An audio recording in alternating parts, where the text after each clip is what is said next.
Why is the bass so freaking low in Metallica tracks? I thought Cliff Burton was robbed until you all told me to check out the album Injustice for All, and man, I can't believe this. Is Jason Newsted's bass completely fucking muted? There's literally no bass. How was this erased from the track? Are you kidding me? I'm mind blown. Today, I'm doing something a little different. We're digging into the mix, how Cliff's bass was buried, why it happened, and how the story didn't get much better once Jason Newsted joined. Are you ready? Let's go. What's up? Andrew Freed here from Bass Freedom. I've been diving deep mainly into Cliff Burton's playing, isolating his tracks, analyzing his fills, and appreciating his genius. And now every time I return to these albums and I listen for the bass, it's a little hard to enjoy. Don't get me wrong, not because of the bass playing. I love Cliff, obviously he was brilliant, but because the mix absolutely buries him. And I just learned that Jason really does too. Let's start with Ride the Lightning and Master of Puppets, two of Metallica's most iconic albums, with Cliff Burton on bass before he tragically passed away in 1986. Listen how low Cliff's bass is in the mix. This is the original studio track.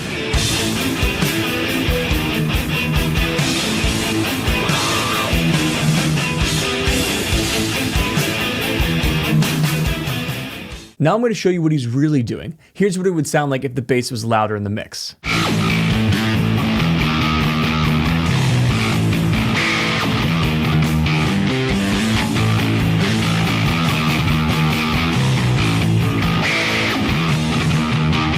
Man, I love the fills, the aggression, the wah. I did a complete breakdown on it. You should check it out if you want afterwards. People are literally going out of their way to find bass-boosted versions of Metallica songs. It just doesn't sit right with me. But don't get me wrong, I love Metallica. I might seem like annoyed and all that stuff. Any bassist would, but they're amazing, and every bassist who's played with them is amazing. So why?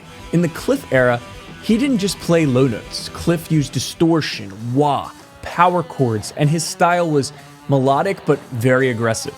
It was guitar-like. In a different band, this probably would have cut through the mix, but why didn't it in Metallica? James' guitar tone was super scooped. Big bass and treble, very little mids. Now guess where the bass lives? Right in those mids. Check out these isolated guitars, and then I'm gonna bring the bass in.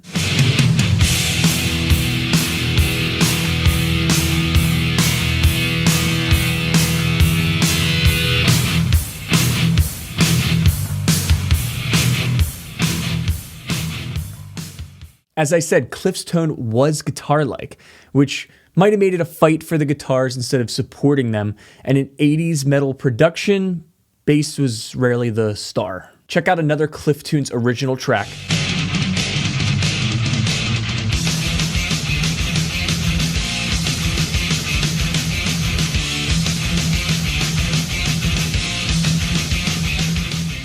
Now here it is bass boosted with me.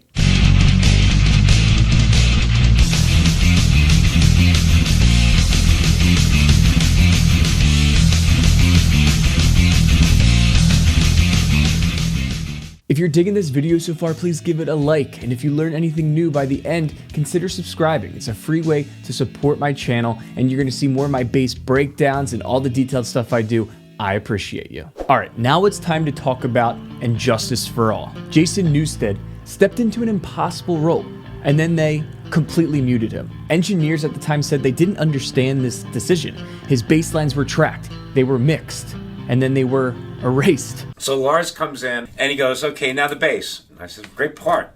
All right, I want you to drop the bass level down in the mix where you barely audibly can hear it. I looked at Hetfield like this. I said, is this guy serious? So, Lars? Let me know below what you think about this. Here's a track on Injustice for All where good luck hearing the bass.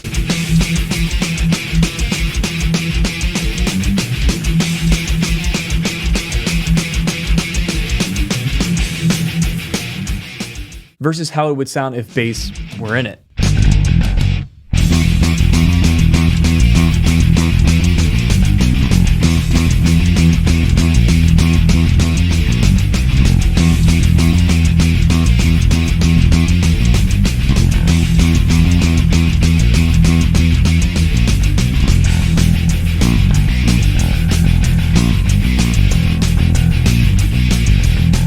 How was this erased from the track? Isn't that bass line awesome? Back then, I was fucking livid. Are you kidding me? I was ready for throats, man. No, I was out of my head because I really thought I did well. I thought that I played how I was supposed to play. I'm not sure if this is real, but I found a YouTube video of what sounds like the bass line, the stems that Jason laid down. Let me know if this is real, but if so, it's sick. Check this out.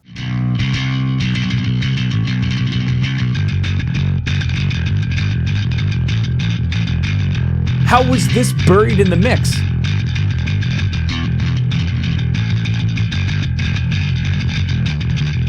How was that erased? He's got a really aggressive pick style and an awesome tone. Very different than Cliff, but that was perfect. So there is bass on Injustice for All, but it's very, very low. Now let's pull this up on the isolating software.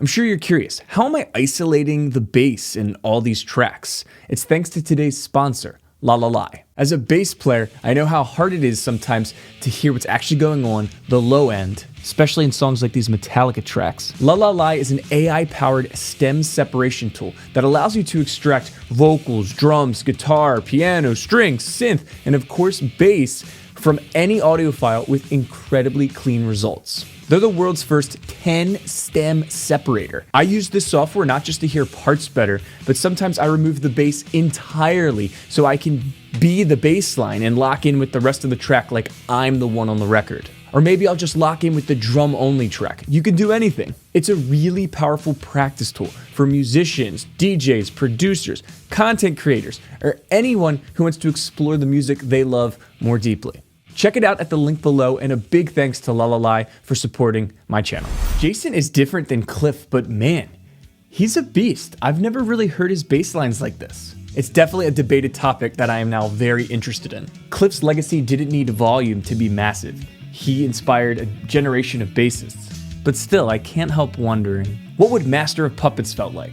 And what would Injustice for All have sounded like if the bass was actually allowed to breathe? Let me know if you share this frustration with me. Don't get me wrong, I still love Metallica. I love their tracks. I really enjoy playing to it, but this just feels like robbery, man. And we get to rediscover it all thanks to isolated tracks, fan remixes, bass boosts, and my breakdowns. Metallica, legendary, but man, Cliff and Jason deserved better.